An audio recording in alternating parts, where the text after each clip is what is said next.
અભય થઈને નિષ્પક્ષતાથી નિરપેક્ષ રીતે વાસ્તવિકતાનો અરીસો રૂપી સચોટ માહિતી લાવતો સત્યની સાથે અભય ટાઈમ્સ।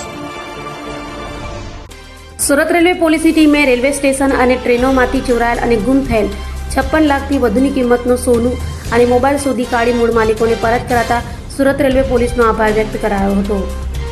અધિક પોલીસ મહાનિદેશક રેલવેઝ કે.એન. ડામોર, પોલીસ અધિક્ષક અભય સોની અને પોલીસ અધિક્ષક ડી.એચ. ગોરની સૂચનાને લઈ સુરત રેલવે પોલીસની ટીમ પીઆઈ જેવી મીઠાપરાના માર્ગદર્શન હેઠળ તપાસમાં હતી ત્યારે ચોરાયેલ 45 લાખની કિંમતની સોનાની 100 ગ્રામની 3 બિસ્કીટ તથા સિયેરા પોર્ટરની મદદથી ગુમ થયેલા અને ચોરાયેલા 11,99,000થી વધુની કિંમતના 67 મોબાઈલ મળી 56,99,000થી વધુનો મુદ્દામાલ શોધી કાઢ્યો હતો અને પોલીસ અધિક્ષક અભય સોની હસ્તક મૂળ માલિકોને પરત કરતા તેઓએ સુરત રેલવે પોલીસની પ્રશંસા કરી હતી।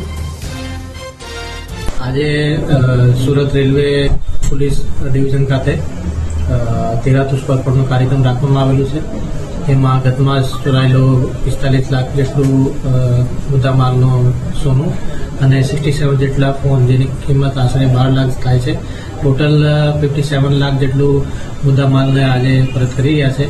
આમાં જે સોનાની ચોરી થઈ હતી જ્યારે મુસાફિર ટ્રેનમાં જતા હતા, જે એમને પોતાના મંદિરમાં દાન માટે લોકો લાયા હતા, આ ચોરીને તરત જ અમે લોકો ડિટેક્ટ કરી અને નામદાર કોર્ટમાંથી હુકમ મેળવીને આજે એમના જે મૂળ માલિક છે એમને પરત કરવામાં આવેલો છે અને એમાં ખૂબ જ ખુશીની લાગણી પણ અમે જોવા મળી છે। અને એના સિવાય 67 જેટલા ફોન જે છે એ પણ અમે લોકોએ તેરાતુસ પરપોટ હેઠળ આજે પરત કરી રહ્યા છીએ। અને બિસ્કીટ ચોરાઈ ગયા, જેની મને જાણ થતો મેં રેલવે પોલીસમાં જાણ કરી। રેલવે પોલીસના સાહેબોએ તાત્કાલિક પગલાં લઈ 8 જ કલાકમાં અમને મુદ્દામાલ સાથે પકડી લીધા અને અમને આજે મુદ્દામાલ બી મળી ગયો છે। જૈન સમાજ આ સાહેબોનો ખૂબ રેલવે પોલીસે ખૂબ આભાર માને છે। પોલીસે અમારા માટે જે કર્યું છે એ બહુ અલગ છે। કેટલો મુદ્દામાલ હતો? 45 લાખનો માલ હતો અને 3 બિસ્કીટ હતા, 300 ગ્રામ વજન હતું। આજે સુરત રેલવે પોલીસ ડિવિઝન ખાતે તેરાતુસ પરપોટનો કાર્યક્રમ રાખવામાં આવેલો છે। એમાં ગત માસ ચોરાયેલો 45 લાખ જેટલું મુદ્દામાલનો સોનું અને 67 જેટલા ફોન જેની કિંમત આશરે 12 લાખ થાય છે। ટોટલ 57 લાખ જેટલું મુદ્દામાલને આજે પરત કરી રહ્યા છે।